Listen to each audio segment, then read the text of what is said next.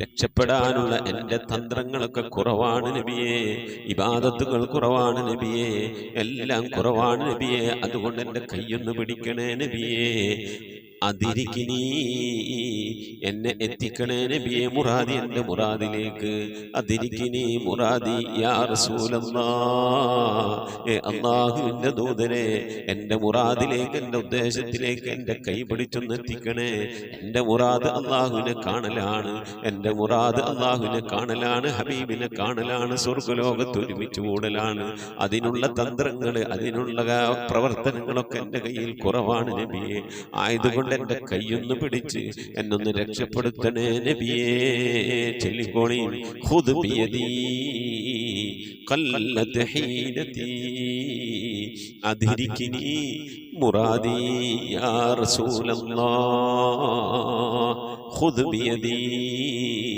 ഖല്ലത്ത് ഹീലതീ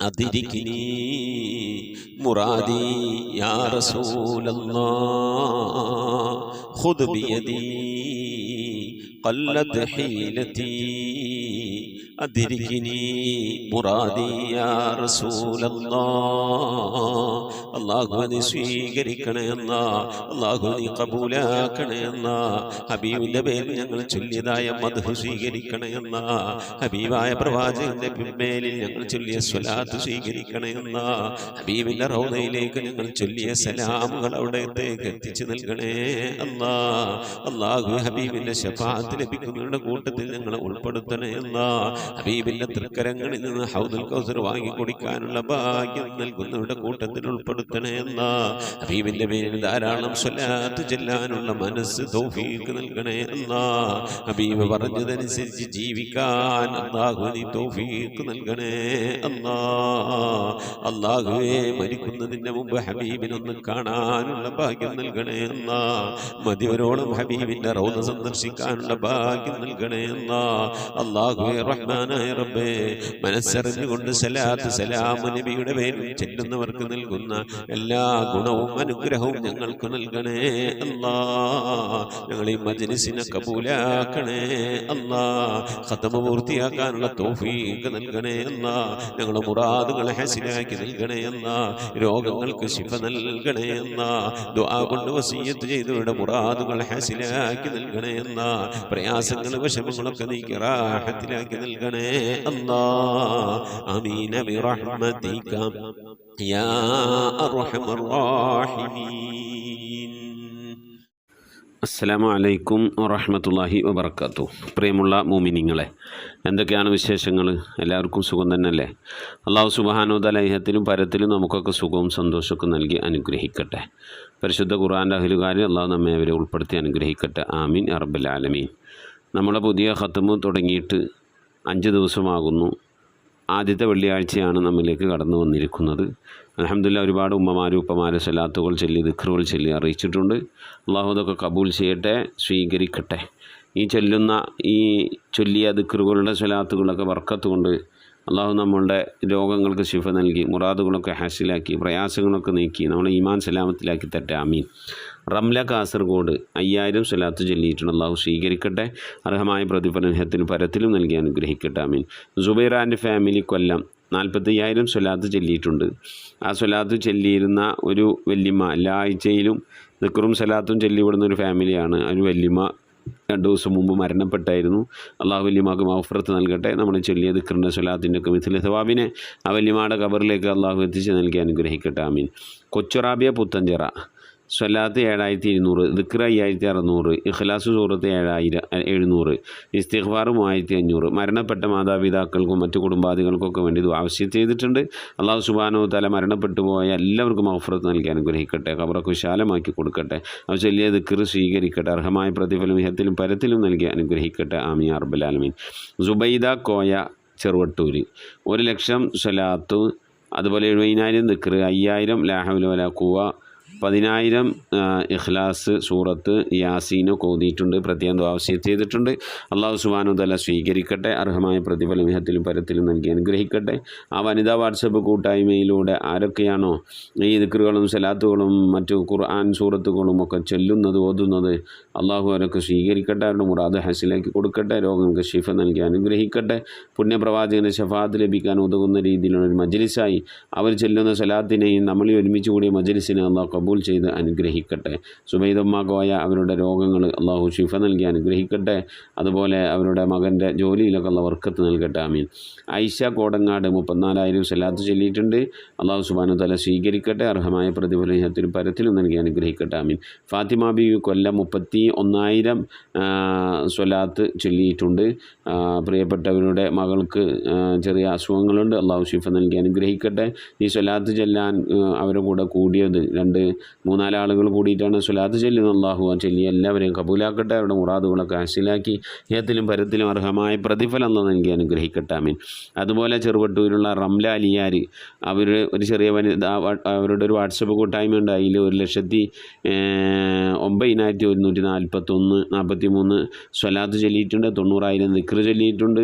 മറ്റു ഖുർആൻ യാസീനൊക്കെ ഓതിയിട്ടുണ്ട്. അല്ലാഹു സുബ്ഹാനഹു വ തആല സ്വീകരിക്കട്ടെ, അർഹമായ പ്രതിഫലം ഇഹത്തിലും പരത്തിലും നൽകി അനുഗ്രഹിക്കട്ടെ.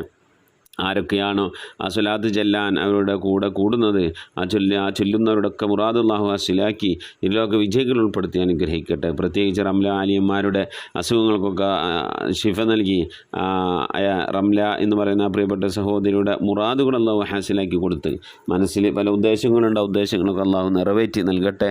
അവരുടെ മകന് അല്ലാഹു റാഹത്തായി ജോലിയൊക്കെ നൽകി അനുഗ്രഹിക്കട്ടെ. ആമീൻ യാ റബ്ബൽ ആലമീൻ.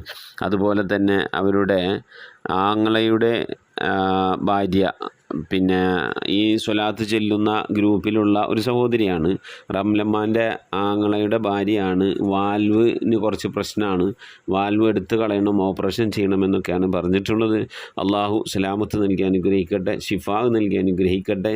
എന്ത് പ്രയാസവശമാണ് അള്ളാഹു സലാമത്ത് നൽകി എല്ലാ പ്രയാസങ്ങളും സഹിച്ച് ക്ഷമിച്ച് മുന്നോട്ട് അള്ളാഹു തൗഫീഖ് നൽകി അനുഗ്രഹിക്കട്ടെ. ആമീൻ യാ റബ്ബൽ ആലമീൻ. അസ്മാ മലപ്പുറം 1000 സ്വലാത്ത് ചൊല്ലിയിട്ടുണ്ട്. ഒരു വലിയൊരു സങ്കടത്തിലും വിഷമത്തിലും രൂപത്തിലാണ് മകളുടെ അസുഖം മാറാൻ വേണ്ടി പ്രത്യേകം ദുആവസീയത്ത് ചെയ്തിട്ടുണ്ട്. മക്കളില്ലാതെ കുറേ വൈകിട്ട് കിട്ടിയതാണ്. പിന്നെ ഇനി മക്കളുണ്ടാവണം, പെട്ടെന്ന് ഉണ്ടാവണം. രണ്ടാമത് കുട്ടിയൊന്നും ആയിട്ടില്ല. ചികിത്സയും കാര്യങ്ങളൊക്കെ ഉണ്ട്. ഒരുപാട് കടങ്ങൾ പ്രയാസങ്ങളൊക്കെ ഉണ്ട്. വാടക വീട്ടിലാണ് താമസിക്കുന്നത്. അപ്പോൾ അള്ളാഹു സുബ്ഹാനഹു വ തആല അവരുടെ മകളുടെ പ്രയാസങ്ങൾ എന്താണെന്നൊക്കെ അള്ളാഹ് മാറ്റി കൊടുത്ത് സാമ്പത്തിക അഭിവൃദ്ധി നൽകി സ്വാലിഹീങ്ങളായ മക്കളൊക്കെ നൽകി അനുഗ്രഹിക്കട്ടെ. രോഗം കൊണ്ട് പ്രയാസപ്പെടുന്നവരൊക്കെ ഉണ്ട്. അള്ളാഹു ശിഫാ നൽകി അനുഗ്രഹിക്കട്ടെ. ആമീൻ യാ റബ്ബൽ ആലമീൻ. ആമീന തളിക്കുളം 6000 സ്വലാത്ത് ചൊല്ലിയിട്ടുണ്ട്. അള്ളാഹു സ്വീകരിക്കട്ടെ. അർഹമായ പ്രതിഫലം ഇഹത്തിലും പരത്തിലും നൽകി അനുഗ്രഹിക്കട്ടെ. ആമീൻ യാ റബ്ബൽ ആലമീൻ. ഐഷ ബീവി പള്ളിക്കര ബസാറിന്ന് 11000 സ്വലാത്ത് ചൊല്ലിയിട്ടുണ്ട്. മരണപ്പെട്ടവർക്ക് വേണ്ടി അവരുടെ മാതാപിതാക്കൾ, ഭർത്താവ്, കുടുംബാദികൾ പലരും മരിച്ചു എന്നുള്ള എല്ലാവർക്കും മഗ്ഫിറത്ത് നൽകി അനുഗ്രഹിക്കട്ടെ. ഖബറൊക്കെ അള്ളാഹു വിശാലമാക്കി കൊടുക്കട്ടെ. അതുപോലെ രോഗങ്ങൾക്ക് അള്ളാഹു ശിഫ നൽകട്ടെ. പ്രത്യേകിച്ച് ഐഷമ്മക്ക് ഇന്ന് ഒരു ടെസ്റ്റ് ഉണ്ട്. ആ ടെസ്റ്റ് കുഴപ്പമൊന്നുമില്ലാതിരിക്കാൻ വേണ്ടി ദുആ ചെയ്യണമെന്ന് പറഞ്ഞിട്ടുണ്ട്. അള്ളാഹു അവർ ചെല്ലുന്നതിലുള്ള സ്വലാത്തുകളൊക്കെ ബർക്കത്ത് കൊണ്ട് കാവലും സലാമത്തും ഷിഫാവും നൽകി അനുഗ്രഹിക്കട്ടെ. ആമീൻ. സുബൈദ കൈപ്പമംഗലം 5500 സ്വലാത്ത് ചൊല്ലിയിട്ടുണ്ട്. അള്ളാഹു സ്വീകരിക്കട്ടെ. അർഹമായ പ്രതിഫലം ഇഹത്തിലും പരത്തിലും നൽകി അനുഗ്രഹിക്കട്ടെ. ആമീൻ. നബീസ കിഴക്കഞ്ചേരി 10500 സ്വലാത്ത് ദിക്ർ 2000 മുറാദ് ഹാസിലാകാനൊക്കെ വേണ്ടി ആവശ്യത്തിൻ്റെ മരണപ്പെട്ടവർക്ക് കൊണ്ട് ആവശ്യത്തിന് അള്ളാഹു സുബ്ഹാനഹു വ തആല സ്വീകരിക്കട്ടെ. അർഹമായ പ്രതിഫലം ഇഹത്തിലും പരത്തിലും നൽകി അനുഗ്രഹിക്കട്ടെ. അവരുടെയും നമ്മളുടെയൊക്കെ മുറാദുകൾ അള്ളാഹു ഹാസിലാക്കി നൽകട്ടെ. അവരിൽ നമ്മിൽ നിന്ന് മരിച്ചവർക്കൊക്കെ അള്ളാഹു മഗ്ഫിറത്ത് നൽകി അനുഗ്രഹിക്കട്ടെ. ആമീൻ യാ റബ്ബൽ ആലമീൻ. അതുപോലെ സൈനബ നീലേശ്വരം 5000 സ്വലാത്ത് ചൊല്ലിയിട്ടുണ്ട്. എല്ലാ വിഷമങ്ങളും ഒക്കെ മാറിക്കിട്ടാൻ മുറാദ് ഹാസിലാകാനൊക്കെ വേണ്ടി പ്രത്യേകം ആവശ്യം ചെയ്തിട്ടുണ്ട്. അള്ളാഹു സുബ്ഹാനഹു വ തആല എല്ലാ പ്രയാസങ്ങളും വശങ്ങളും നീക്ക് ഖൈറിലാക്കട്ടെ. ആ ചൊല്ലിയ സ്വലാത്ത് അള്ളാഹ് സ്വീകരിക്കട്ടെ. അർഹമായ പ്രതിഫലം ഇഹത്തിലും പരത്തിലും നൽകി അനുഗ്രഹിക്കട്ടെ. അവരുടെ നമ്മളെ മുറാദൊക്കെ അള്ളാഹു ഹാസിലാക്കി നൽകട്ടെ. ആമീൻ യാ റബ്ബൽ ആലമീൻ. ഫാത്തിമ ആലുവ 6000 സ്വലാത്ത് ചൊല്ലിയിട്ടുണ്ട്. അള്ളാഹു സുബ്ഹാനഹു വ തആല സ്വീകരിക്കട്ടെ. അർഹമായ പ്രതിഫലം ഇഹത്തിലും പരത്തിലും നൽകി അനുഗ്രഹിക്കട്ടെ. ആമീൻ യാ റബ്ബൽ ആലമീൻ. റംലത്ത് പാലക്കാട് 5000 ദിക്ർ ചൊല്ലിയിട്ടുണ്ട്. 5000 സ്വലാത്ത് ചൊല്ലിയിട്ടുണ്ട്. മരണപ്പെട്ടവർക്കൊക്കെ വേണ്ടി പ്രത്യേകം ആവശ്യം ചെയ്തിട്ടുണ്ട്. അള്ളാഹു സുബ്ഹാനഹു വ തആല മരണപ്പെട്ടവർക്കൊക്കെ മഗ്ഫിറത്ത് നൽകി അനുഗ്രഹിക്കട്ടെ. അവരുടെ ഖബറിലേക്ക് ഉപകരിക്കുന്ന സൽക്കരമാണ് അള്ളാഹു അതിനെ കബൂൾ ചെയ്യട്ടെ. ആമീൻ. മകന് വിസ വന്നിട്ടുണ്ട്. ഈ റംലമ്മാൻ്റെ മകനൊരു വിസ വന്നിട്ടുണ്ട്, ശരിയായിട്ടുണ്ട് എന്ന് പറയുന്നുണ്ട്. പക്ഷേ അവരതിൽ പോകാൻ വിസക്ക് കൊടുക്കാനൊന്നും കാശില്ല. സാമ്പത്തികമായൊക്കെ പ്രയാസം അനുഭവിക്കുന്നവരാണ്. അള്ളാഹു അതിനുള്ള വഴികളൊക്കെ തുറന്നു നൽകി ആ മകൻ്റെ യാത്ര ഖൈറിലാക്കി അവരുടെ എല്ലാവിധ സാമ്പത്തിക പ്രയാസങ്ങളെയും ഒക്കെ മറികടക്കാൻ, അതൊക്കെ പരിഹരിക്കാൻ ഉതകുന്ന രീതിയിലുള്ള ജോലിയും ശമ്പളത്തിൽ ബർക്കത്തുമൊക്കെ വർധനമൊക്കെ അള്ളാഹു നൽകി അനുഗ്രഹിക്കട്ടെ. ആമീൻ യാ റബ്ബൽ ആലമീൻ. മുഅ്മിനീങ്ങളെ ഇങ്ങനെ ഒരുപാട് ആളുകൾ ദുആ വസിയത്ത് ചെയ്തിട്ടുണ്ട്. എന്നെയും കുടുംബത്തെയും ദുആയിൽ ഉൾപ്പെടുത്തണേ, മരിച്ചവർക്ക് വേണ്ടി ദുആർക്കണേ എന്നൊക്കെ പറഞ്ഞിട്ട് ഇൻഷാ അല്ലാഹ് എല്ലാവർക്കും വേണ്ടി ദുആർക്കണം. ഇനിയും ഒരുപാട് ആളുകൾ ദിക്റും സലാത്തുകളൊക്കെ ചൊല്ലിയവരൊക്കെ ഉണ്ട്. അള്ളാഹു സുബ്ഹാനഹു വ തആല ചൊല്ലിയ സലാത്തും സലാമും മറ്റു സൽക്കർമ്മങ്ങളൊക്കെ അള്ളാഹ് കബൂൽ ചെയ്ത് അനുഗ്രഹിക്കട്ടെ. ആമീൻ യാ റബ്ബൽ ആലമീൻ. പ്രിയമുള്ള മുഅ്മിനീങ്ങളെ, വെള്ളിയാഴ്ച ദിവസമാണ്. നമ്മിൽ നിന്ന് മരണപ്പെട്ടു പോയവർക്ക് എന്നും രാവിലെ ഒരു ചെറിയ ഒരു സമ്മാനം ഖബറിലേക്ക് എത്തിക്കുക എന്ന ലക്ഷ്യത്തോടെയാണ് നമ്മൾ ഈ മജ്ലിസ് ഒരുമിച്ച് കൂടിയിട്ടുള്ളത്. അപ്പോൾ ആരുടെയിലൊക്കെ മരണപ്പെട്ടവരുടെ ആണ്ട് ഒക്കെ വരുന്ന സമയത്ത് ഒരു ദിവസം നേരത്തോടെ പറയണം. വാപ്പാടെ ആണ്ടാണ്, ഉമ്മാടെ ആണ്ടാണ്. ആണ്ടിനെന്താ ഓതിയത്, ദിക്ർ ചൊല്ലിയിട്ടുണ്ടോ, യാസീൻ ഓതിയിട്ടുണ്ടോ, ഖത്തം ഓതിയിട്ടുണ്ടോ, സലാത്ത് ചൊല്ലിയിട്ടുണ്ടോ, ഇസ്തിഗ്ഫാർ, ഇഖ്ലാസ് എന്താണ് ചൊല്ലിയെന്നുള്ളത് അതും കൂടിയും അറിയിക്കണം. അപ്പോൾ ഇൻഷാ അല്ലാഹ് മജ്ലിസിൽ നമ്മൾ ദുആർക്കും അള്ളാഹു കബൂൽ ചെയ്യട്ടെ. ആമീൻ. അപ്പോൾ അള്ളാഹു മരണപ്പെട്ടവർക്ക് അള്ളാഹു മഗ്ഫിറത്ത് നൽകട്ടെ. അൽ ഫാത്തിഹ. أعوذ بالله من الشيطان الرجيم. بسم الله الرحمن الرحيم. الحمد لله رب العالمين الرحمن الرحيم مالك يوم الدين. إياك نعبد وإياك نستعين. اهدنا الصراط المستقيم صراط الذين أنعمت عليهم غير المغضوب عليهم ولا الضالين. آمين. بسم الله الرحمن الرحيم. قل هو الله أحد الله الصمد لم يلد ولم يولد ولم يكن له كفوا أحد. بسم الله الرحمن الرحيم. قل هو الله أحد الله الصمد لم يلد ولم يولد ولم يكن له كفوا أحد بسم الله الرحمن الرحيم قل هو الله أحد الله الصمد لم يلد ولم يولد ولم يكن له كفوا أحد بسم الله الرحمن الرحيم قل أعوذ برب الفلق من شر ما خلق ومن شر غاسق إذا وقب ومن شر النفاثات في العقد ومن شر حاسد إذا حسد بسم الله الرحمن الرحيم قل أعوذ برب الناس ملك الناس إله الناس من شر الوسواس الخناس الذي يوسوس في صدور الناس من الجنة والناس صدق الله صدق الله صدق الله العلي العظيم آمين آمين الحمد لله رب العالمين اللهم صل على سيدنا محمد وعلى آل سيدنا محمد اللهم صل على سيدنا محمد الفاتح لما أغلق والخاتم لما سبق ناصر الحق بالحق والهادي إلى صراطك المستقيم وعلى آله حق قدره ومقداره العظيم لا إله إلا الله الموجود بكل زمان لا إله إلا الله المعروف بكل إحسان لا إله إلا الله المعبود بكل مكان لا إله إلا الله المذكور بكل لسان لا إله إلا الله كل يوم هو في شأن لا إله إلا الله الأمان من زوال الإيمان من شر الشيطان ومن ظلم السلطان يا قديم الإحسان يا غفور يا غفار برحمتك يا أرحم الراحمين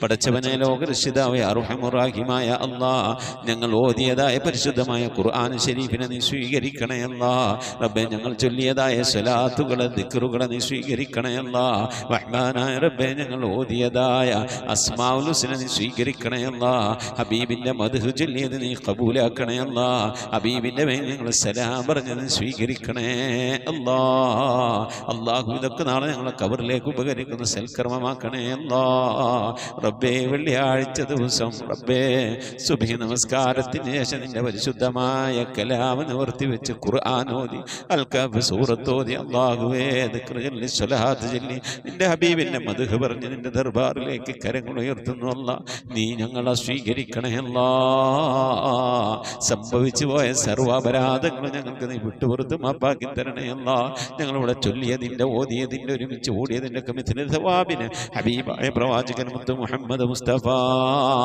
സല്ലല്ലാഹു അലൈഹി വസല്ലം തങ്ങളെ ഹദ്റത്തിലേക്ക് എത്തിക്കണേ അല്ലാഹ് അവിടുത്തെ ശഫാഅത്ത് ലഭിക്കുന്നവരുടെ കൂട്ടത്തിൽ ഈ ഭാവികളായി ഞങ്ങളെ നീ ഉൾപ്പെടുത്തണേ അല്ലാഹ് എല്ലാ അമ്പിയാക്കളും മുർസലീങ്ങൾ അവരുടെ അനുചരന്മാരുടെ ഹദ്റത്തിലേക്ക് എത്തിക്കണേ അല്ലാഹ് അസ്ഹാബുൽ ബദരീങ്ങൾ ഉഹദീങ്ങൾ ഖദ്ദഖീങ്ങൾ എല്ലാ സഹാബത്തെ കിറാമിന്റെ ഹദ്റത്തിലേക്കും എത്തിക്കണേ അല്ലാഹ് അഹ്ലു ബൈത്തിന്റെ ഹദ്റത്തിലേക്ക് ഉമ്മഹാത്തുൽ മുഅ്മിനീങ്ങളുടെ ഹദ്റത്തിലേക്ക് അയിമ്മത്തുൽ മുജ്തഹിദീങ്ങളുടെ ഹദ്റത്തിലേക്ക് ഖുലഫാഉർ റാഷിദീങ്ങളുടെ ഹദ്റത്തിലേക്ക് അല്ലാഹുവേ എല്ലാ ഔലിയാക്കളുടെ ഹദ്റത്തിലേക്ക് സ്വാലിഹീങ്ങളുടെ സജ്ജനങ്ങളുടെ മശായിഖന്മാരുടെ ഖൈറുൽ അഹ്ലുവാരുടെ ശുഹദാക്കളുടെ സിദ്ദീഖീങ്ങളുടെ ഹദ്റത്തിലേക്ക് എത്തിക്കണേ അല്ലാഹ് റബ്ബേ അവർക്കൊക്കെ നിന്റെ അടുക്കലുള്ള പദവികളെ ദറജകളെ സ്ഥാനങ്ങൾ ഉയർത്തി കൊടുക്കണേ അല്ലാഹ് അവരുടെ ഹക്ക് ജാഹ് ബർക്കത്ത് കൊണ്ട് ഈ പാപികളായി ഞങ്ങളെ നീ രക്ഷപ്പെടുത്തണേ അല്ലാഹ് ദുനിയാവിനും ആഖിറത്തിനും രക്ഷപ്പെടുത്തണേ അല്ലാഹ് ദുനിയാവിനും ആഖിറത്തിനും സലാമത്തിലാക്കണേ അല്ലാഹ് റഹ്മാനായ റബ്ബേ ഞങ്ങളുടെ ദോഷങ്ങളൊക്കെ വിട്ടുപുറത്ത് മാപ്പാക്കി തരണേ അല്ലാഹ് ഞങ്ങളുടെ ദോഷങ്ങളുടെ കാഠിന്യം കൊണ്ട് ഞങ്ങളെ നീ ശിക്ഷിക്കല്ല അല്ലാഹ്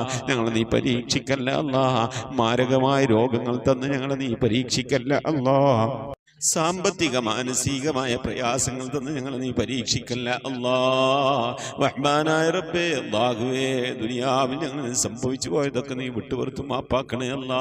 അത് നീ ഖബറിലേക്ക് മാറ്റിവെക്കല്ല അല്ലാ. നാളെ മഹ്ശറയിലേക്ക് മാറ്റിവെക്കല്ല അല്ലാ. നാളെ ഹിസാബിൻ്റെ വേളയിലേക്ക് മാറ്റിവെക്കല്ല അല്ലാ. നീ ഞങ്ങൾക്ക് വിട്ടുപുറത്ത് മാപ്പാക്കി തരണേ അല്ലാ. ഒരു മനുഷ്യൻ ഖബറിൽ നിന്ന് രക്ഷപ്പെട്ടാൽ ദുനിയാവിൽ നിന്ന് ആഖിറത്തിലേക്കുള്ള കടമ്പകൾ കടക്കുന്നതിൻ്റെ ആദ്യത്തെ കടമയാണ്, ആദ്യത്തെ തടസ്സമാർഗമാണ് ഖബർ എന്ന് പറയുന്നത്. ആ ഖബറിൽ നിന്ന് രക്ഷപ്പെട്ടാൽ അവൻ എല്ലാ സ്ഥലത്തു നിന്ന് രക്ഷപ്പെടുമെന്ന. അതുകൊണ്ട് റബ്ബേ, നീ ഞങ്ങളെ ഖബറിൽ നിന്ന് രക്ഷപ്പെടുത്തണേ അല്ലാ. അല്ലാഹു ഞങ്ങളോട് ചൊല്ലിയതിൻ്റെ, ഓതിയതിൻ്റെ, ഒരുമിച്ച് കൂടിയതിൻ്റെ ഒക്കെ മിഥില സവാബിന് ഞങ്ങളുടെ മരണപ്പെട്ടു പോയി ഉമ്മയുടെ ഹദ്റത്തിലേക്ക്, ഉപ്പയുടെ ഹദ്റത്തിലേക്ക്, ഭാര്യയുടെ ഹദ്റത്തിലേക്ക്, ഭർത്താവിൻ്റെ ഹദ്റത്തിലേക്ക്, സന്താനങ്ങളുടെ ഹദ്റത്തിലേക്ക്, പേരമക്കളുടെ ഹദ്റത്തിലേക്ക്, വല്യപ്പമാരുടെ ഹദ്റത്തിലേക്ക്, റഹ്മാനായ റബ്ബേ, സഹോദരന്മാരുടെ ഹദ്റത്തിലേക്ക് ഞങ്ങളുമായി അങ്ങനെ ബന്ധപ്പെട്ട പലവരും മരിച്ചു പോയിരിക്കുന്നു അല്ലാ. ഉമ്മ വഴിക്ക്, ഉപ്പ വഴിക്ക്, കൂട്ടുകുടുംബാദിൽ നിന്ന്, ബന്ധുമിത്രാദിൽ നിന്ന് പലവരും മരണപ്പെട്ടു പോയിട്ടുണ്ട് അല്ലാ. അവരുടെയൊക്കെ ഹദ്റത്തിലേക്ക് നിന്റെ മിഥില സവാബിനെത്തിക്കണേ അല്ലാ.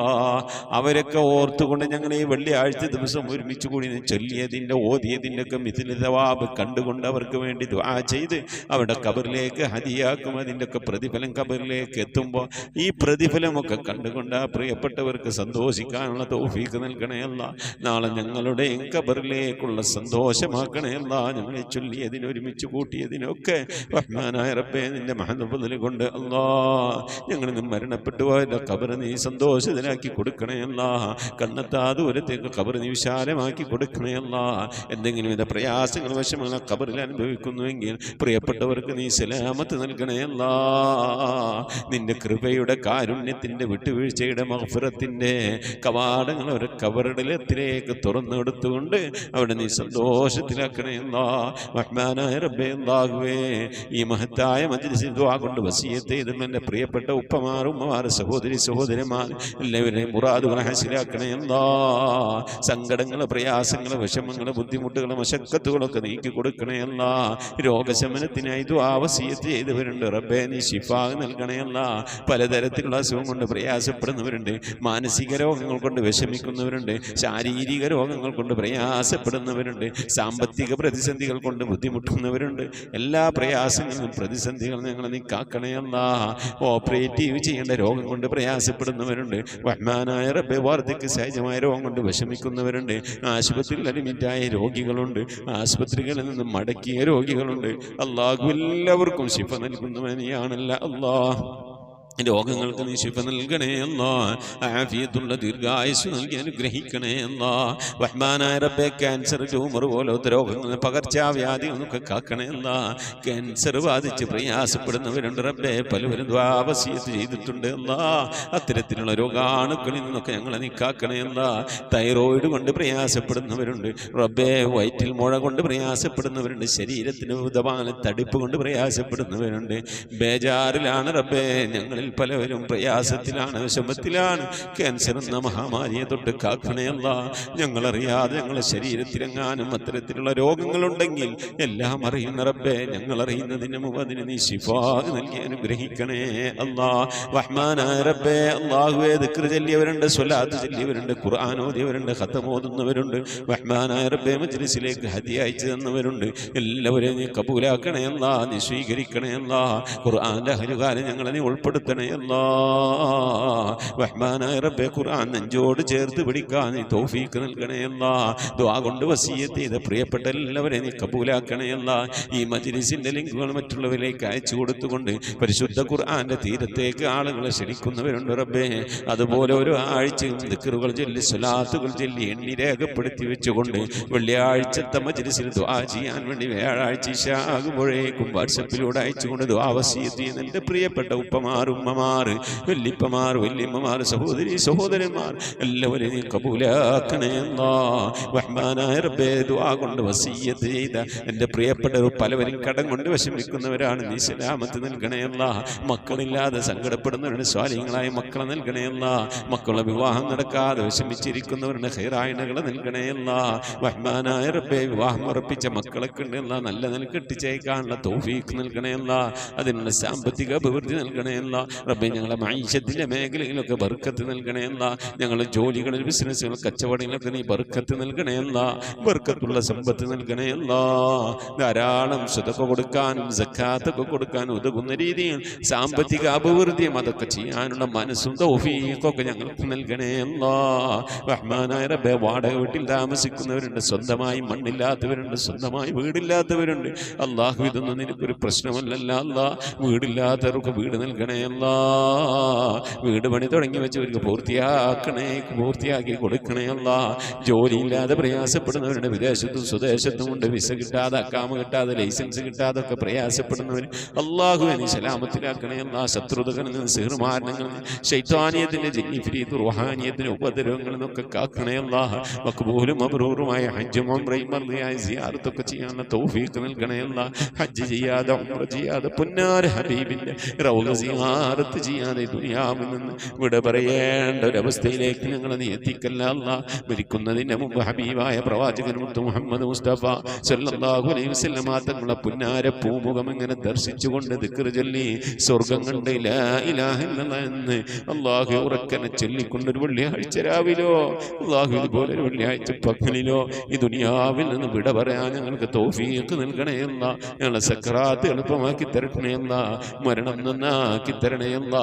ബിഹഖി മുഹമ്മദിൻ സല്ലല്ലാഹു അലൈഹി വസല്ലം വആലി മുഹമ്മദിൻ സല്ലല്ലാഹു അലൈഹി വസല്ലം വസ്ഹാബി മുഹമ്മദിൻ സല്ലല്ലാഹു അലൈഹി വസല്ലം റബ്ബനാ ആതിനാ ഫിദ്ദുനിയാ ഹസനതൻ വഫിൽ ആഖിറതി ഹസനതൻ വഖിനാ അദാബൻ നാർ റബ്ബനാ ഇഗ്ഫിർ ലനാ വർഹംനാ വലിവാലിദീനാ വലിമൻ മാതു മിന്നാ യാ ഗാഫിറൽ മുദ്നിബീൻ ആമീൻ برحمتك يا أرحم الراحمين صلى الله تعالى وسلم على خير خلقه سيدنا محمد وآله وصحبه أجمعين سبحان ربك رب العزة عما يصفون وسلام على المرسلين والحمد لله رب العالمين بفضله صلى الله على محمد صلى الله عليه وسلم صلى الله على محمد صلى الله عليه وسلم اللهم صل على محمد يا رب صل عليه وسلم وصل على جميع الأنبياء المرسلين والحمد لله رب العالمين ആമീൻ. തഖബ്ബലല്ലാഹ്. മുഅ്മിനീങ്ങളെ അടുത്ത വ്യാഴാഴ്ച ആകുമ്പോഴേക്കും പരമാവധി ദിക്ർ സലാത്തുകളൊക്കെ ചൊല്ലി എഴുതി രേഖപ്പെടുത്തി വെക്കണം ഇൻഷാ അല്ലാഹ്. എന്നിട്ട് വ്യാഴാഴ്ച ഇശാ ആകുമ്പോഴേക്കും നമ്മുടെ മജ്‌ലിസിലേക്ക് അയക്കണമെന്ന് ഓർമ്മപ്പെടുത്തുന്നു. നിങ്ങളുടെ വിലയേറിയ ദുആയിൽ ഈ പാവപ്പെട്ട എന്നെയും കുടുംബത്തെ ഉൾപ്പെടുത്തണം. അസ്സലാമു അലൈക്കും വറഹ്മത്തുള്ളാഹി വബറകാതുഹു.